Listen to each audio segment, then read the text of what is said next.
There are over 260,000 long-term empty homes in England alone, and local councils have been handed increasingly powerful financial tools to do something about it. Since 2013, councils have been able to charge a council tax premium on empty properties. Since 2019, that premium was extended, and in 2024, the rules changed again, giving councils the ability to charge up to 100% extra on top of the standard council tax bill for properties that have been empty for a year or more, and up to 200% extra for properties empty for 5 years or more. Not every council has implemented the maximum, but a growing number have, quietly, without significant publicity, leaving property owners who didn't know the rules changed facing bills they never expected.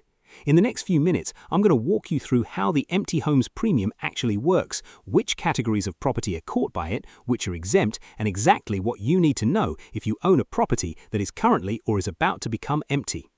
I've been tracking the UK property market for years, and the empty homes premium is one of those policy changes that has significant practical and financial consequences for a specific group of property owners, most of whom find out about it far later than they should. Let's get into it. Before going through the specific rates and categories, it's worth understanding why this policy exists and why it has been progressively strengthened over the past decade. The argument for taxing empty properties more heavily rests on two pillars.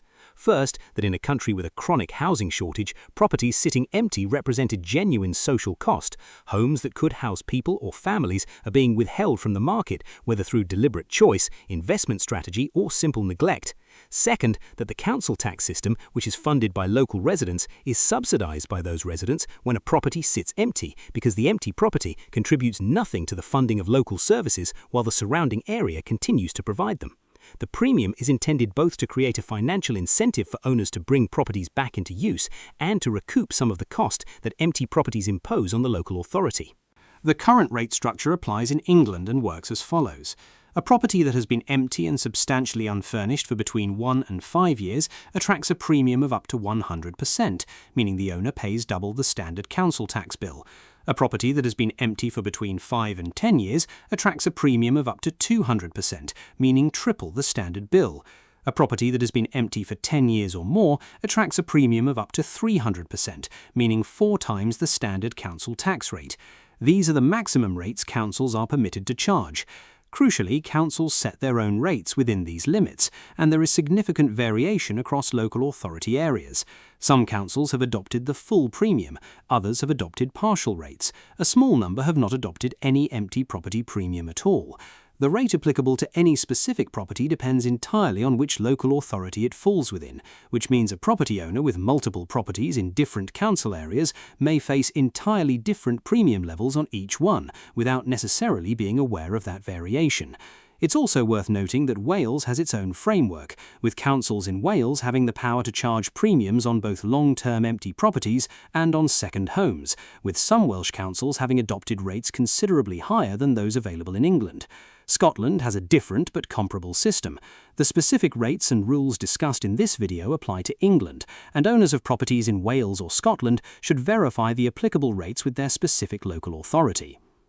The category definitions matter considerably, because whether a property is classified as long-term empty and therefore subject to the premium depends on factual determinations the council makes about the property's status. A property must generally be both empty and substantially unfurnished to meet the long-term empty definition. A property that is empty but furnished, for example a holiday let that is between bookings, or a property left furnished while being marketed for sale or rent, is assessed differently. The furnished versus unfurnished distinction sounds simple, but generates significant disputes in practice, because councils assess the classification based on their own officers' visits, and what one council considers substantially unfurnished, another may assess differently based on how much furniture remains in the property. Property owners who are uncertain about their property's classification should seek written confirmation from their local authority, rather than assuming the assessment is straightforward or consistent. The exemption categories are where many property owners discover either that they are protected or that the protection they assumed applies to them is narrower than they thought. Several categories of property are fully exempt from the empty homes premium. A property that is empty because the owner is receiving care in a hospital, care home or similar setting is exempt for as long as the care situation continues. A property that is empty because the previous occupant has died and the estate is in the process of probate is exempt for up to 6 months after the grant of probate.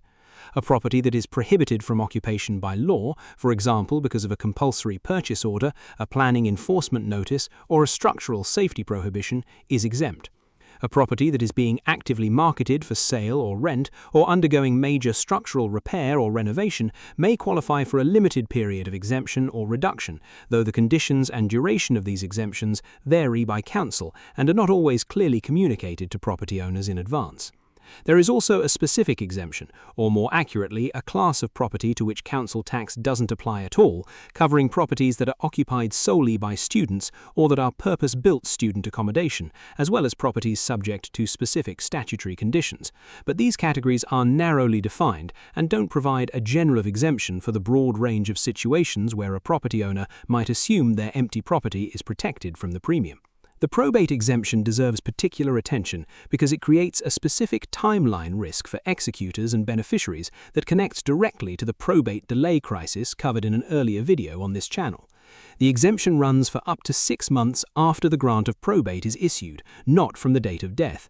Given that the grant of probate itself can now take a year or more to arrive in the current backlog environment, the practical effect is that a property may sit empty, potentially incurring the empty homes premium for an extended period before the grant arrives, and then have only 6 months of post-grant exemption within which to sell or transfer the property before the premium resumes.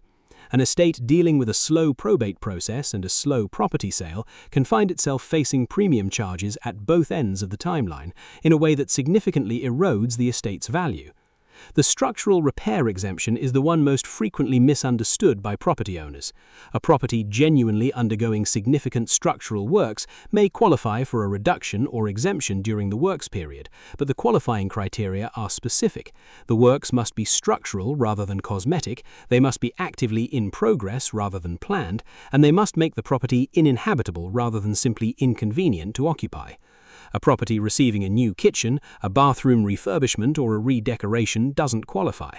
The intention to do structural works rather than their active execution also doesn't qualify.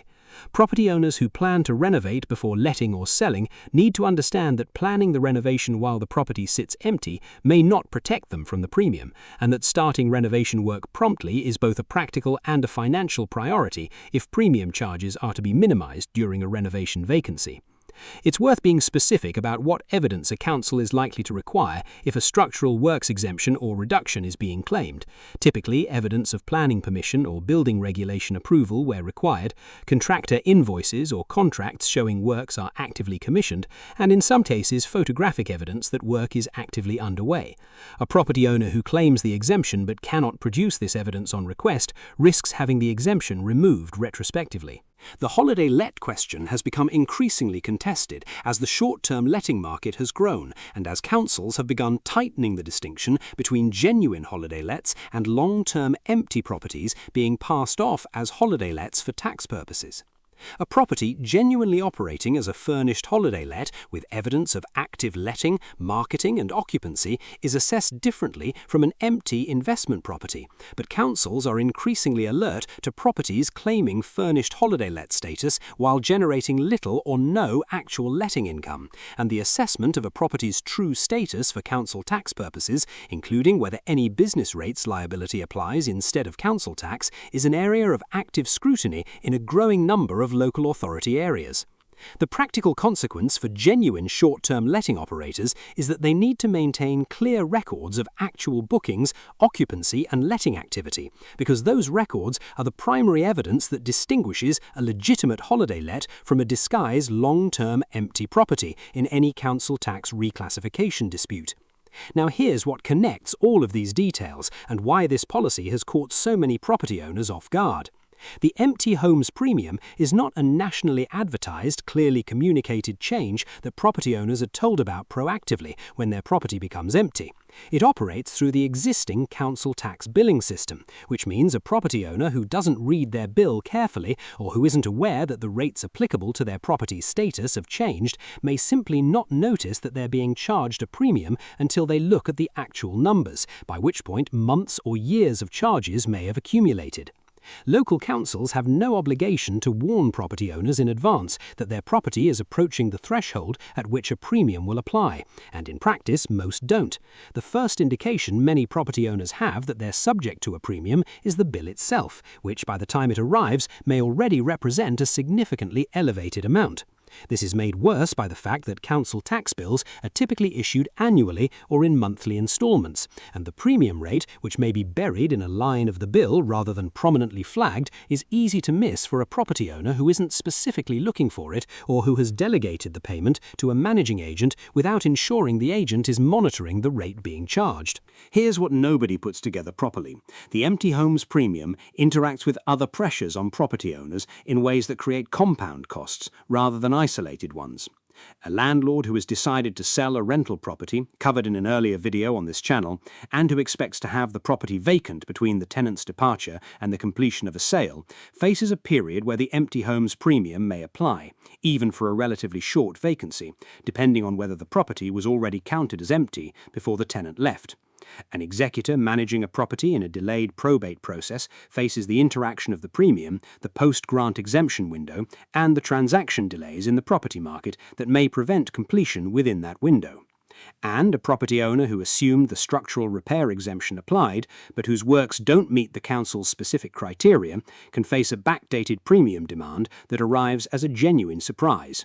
Each of these scenarios involves at least two separate systems interacting in ways neither was individually designed to cause, but which together create a financial exposure that is real, immediate, and in many cases significantly larger than the property owner was prepared for when the vacancy began.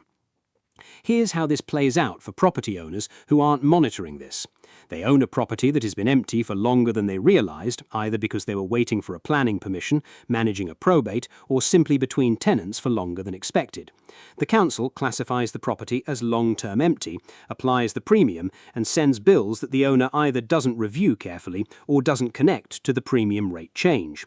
By the time the discrepancy is noticed, the accumulated arrears, including premium, may be significant, and the council's enforcement mechanisms for council tax, which include liability orders and attachment of earnings, operate on a faster timeline than many property owners expect.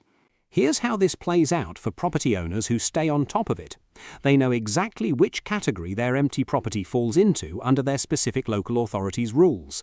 They know the exact date on which a premium would start to apply if their property remains empty, and they plan the timeline for sale, renovation, or reletting with that date clearly in mind.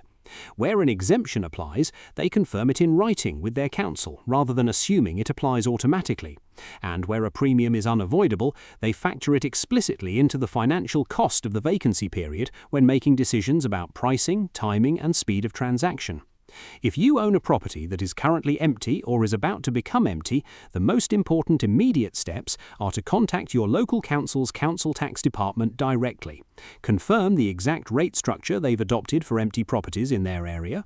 Confirm which category your property falls into and what exemptions, if any, apply to your specific circumstances, and ask for written confirmation of that assessment. This conversation costs nothing, and the alternative, discovering that a premium has been accumulating for months or years without your awareness, costs considerably more.